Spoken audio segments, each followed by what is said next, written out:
Hello guys, if you are looking to play 2v2 or 3v3 matches in Madden 27, the process is pretty simple. On the main menu, if you go into head to head, you are basically limited to one-on-one matches. You can play against other players online, or you can choose to play against a friend, but regular head to head is still 1v1. If you want to play with multiple people on the same site, you'll need to go into Ultimate Team. From there, open the head to head section and look for squads. Select squads and use the options for playing as a duo or playing as a trio. So if you want to play 2v2, choose the duo option, and if you want to play 3v3, switch over to the trio option. Once you have selected the mode you want, you can press Y on Xbox or triangle on PlayStation to invite your friends.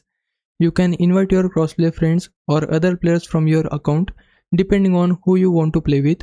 After everyone has been invited, all you need to do is wait for your teammates to join and then ready up for the match. You can also go back to the Ultimate Team Play menu and choose Play a Friend if you simply want to play a standard one-on-one match against someone you know. But for multiplayer team matches, go into Squads, choose either Duo or Trio, invite your friends, and you're ready to play. And that's how you can play 2v2 or 3v3 matches with your friends in Madden 27.